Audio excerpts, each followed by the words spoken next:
May 22nd, 2017. My name is Bill McCamley. I am a New Mexico State representative from Las Cruces and Mesilla with your legislative update for the day.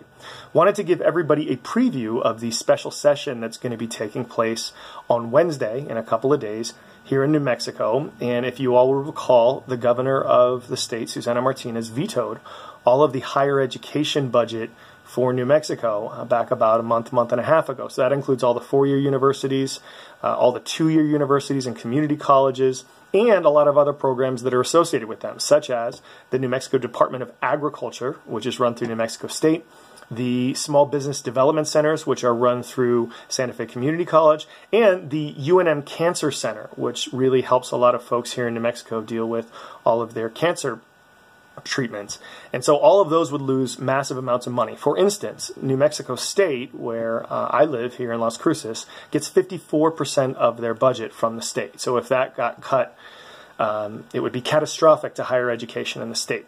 So as we go up there, we will probably deal with three things. Number one is reinstating a budget for not only higher education, but the governor vetoed the entire legislative budget. We can't really do our work for the next year without a little bit of money. And the magistrate courts. There were some really important programs that were vetoed there as well. We'll also probably deal with capital outlay. So capital outlay is infrastructure money we get for the state, mostly from oil and gas taxes. And that was about $60 to $70 million this year, which is not a ton of money. There will probably be an attempt to put some of that money, in fact, most of that money, into our state's reserves to help with this fiscal deficit that we find ourselves in at the state level, and probably give some of that, hopefully, back to the public schools. We took a bunch of their reserve money about 8 months ago to help pay for this fiscal budget process that we're in right now. There will also be some revenue issues. So and that comes in two forms.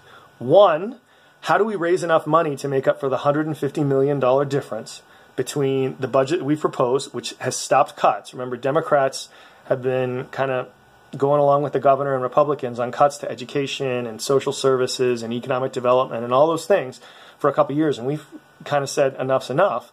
How do we raise enough revenue to be in there? So there will be a package, probably more limited than the one that was introduced during the regular session a few months ago. And the governor has really wanted a tax reform package. So I want to spend a little bit of time on this. We have not seen a bill yet. That is what the governor and some of the House Republicans want to propose. We know some details. It's between 300 and 400 pages. The concept behind it is good, and it's something everybody kind of agrees on doing, which is removing a lot of exemptions, deductions, and credits throughout the state and lowering the rate. Right now in Cruces, we pay an 8.23%, I think, GRT. And so you want to lower that rate to make it easier to do business and make it a little bit less impactful when people go buy all the stuff that the GRT is on. So clothes and getting your car fixed and all those things, right? But here are some real issues. The first is timing. So this is going to be a 300 to 400 page bill, maybe even more.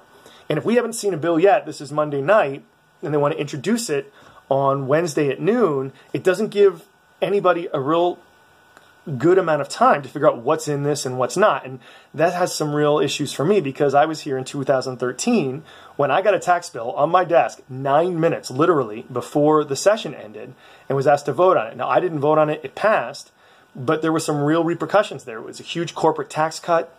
We haven't really seen any jobs come out of that, but we've seen a lot less revenue for the state, and that's really affected our ability, as I said before, to pay right now for teachers and cops and social services and all those things. The second issue is there will probably be, and we don't know yet because we don't have a bill, but probably be a food tax in there, as well as a tax on rural health care providers. The food tax is an issue, and if any of you watch these, you know that I've been trying to wrestle with this for the past 6 or 7 months. And academically, the food tax can make sense if you make up for the regressivity of it. Remember, regressivity means poor people are paying more per capita when there's a food tax than wealthy people are. And there are some ways to try to do that, but there's some real problems. Those ways may or may not be effective. We don't know that yet. And you had an issue where those strategies really work if the governor keeps everything status quo, including the SNAP, food stamp, WIC benefits. And her administration tried about 8 months ago to really take some of those from people. Furthermore, there's a real distrust of Donald Trump.